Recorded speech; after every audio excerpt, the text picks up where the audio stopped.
আমার এই দেশে আমি কি দিয়ে আমার মেয়ে শুক্রবার আমাদের মসজিদে নামাজ পড়ে, আমি নামাজ বাসায় পড়ি স্যার, কারণ ও আমার সাথে নামাজ পড়তে পছন্দ করে। সবচেয়ে আগে যেটা এই মুহূর্তে আমরা করতে চাই সেটা হচ্ছে যে এই অন্যায়ের সাথে যে জড়িত তার বিচার আমরা আগে করতে চাই। নামাজ আমি ওকে নিয়ে স্যার আমার বাসায় পড়ি স্যার। আল্লাহ আমি জানি না আল্লাহ তাআলা আমার কোন পরীক্ষা করে যে দুঃখ কষ্ট মৃত্যু ছাড়া আমার আর কোনো শেষ নেই স্যার, আর কোনো শেষ নেই। এই মেয়ে আমরা দায়িত্ব মাননীয় প্রধানমন্ত্রী নেবে।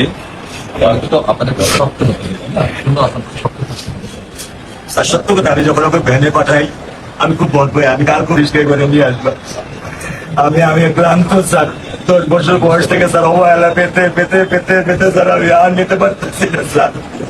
আল্লাহ আমার ভাগ্যে দিচ্ছে, আমি কি করছি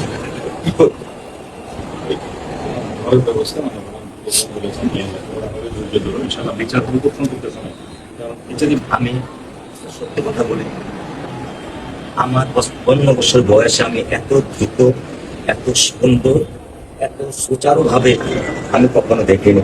এটা আমি বুঝতে পারছি, এটা আমি বুঝতে পারছি স্যার। প্রধানমন্ত্রী চলে আসছেন, এটা আমার সৌভাগ্য। আমি সত্যিকার ভাবে স্যার আমি বলি, আমি এটা স্যার প্রত্যাশা করিনি যে আপনার মতো মানুষ আমার এই 10,000 টাকার একটা প্ল্যানে স্যার আপনি পা রাখবেন, কিন্তু এই বিশ্বাস ছিল যে আপনি আর 10 জন না। যে মানুষ ট্রাফিক সিগন্যালে দাঁড়িয়ে থাকে, নিয়ম মেনে চলে, সেই মানুষকে বুঝতে স্যার আমার এইটুকু বয়সে স্যার যথেষ্ট স্যার। স্যার আপনি তো ধৈর্য ধরবেন। আমি ওকে কোনো নিয়ন্ত্রণ করতে পারছি না। আপনার সন্তানের এই অবস্থার জন্য যে দায়ী তার বিচার ইনশাআল্লাহ হবে, সেটা শীঘ্রই হবে। আর মালিক যে আল্লাহ তাআলা মালিক, আমাদের সাহায্য আল্লাহ রহমান করে সব কিছু দিতে মানুষ হিসাবে আমাদের যেটা করা আমরা স্যার 10 নম্বর আইডিয়াল ক্লাস 9 এ পড়েছি। ওগুলা আপনি চিন্তা করবেন না, ওগুলা ইনশাআল্লাহ পাচ্ছেন। যেহেতু বলেছেন আপনি আপনার কষ্টের কথা বলেছেন, সেই ব্যাপারে আমরা যেটা আমাদের পক্ষে সম্ভব আপনি কিছু বলবেন?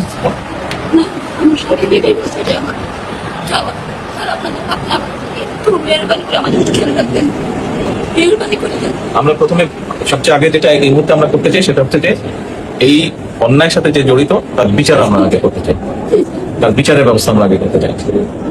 এইটা আমরা আগে প্রথমে করতে চাই। আপনাদেরকে শক্ত থাকতে হবে, ধৈর্য ধরতে হবে, ওর দিকে তাকে শক্ত থাকতে হবে। এক সন্তান আল্লাহ নিয়ে গেছে, আরেক সন্তান আপনার কাছে আছে, ওর মনে করে আপনাদের শক্ত থাকতে হবে, ওর দিকে তাকে। ঠিক আছে?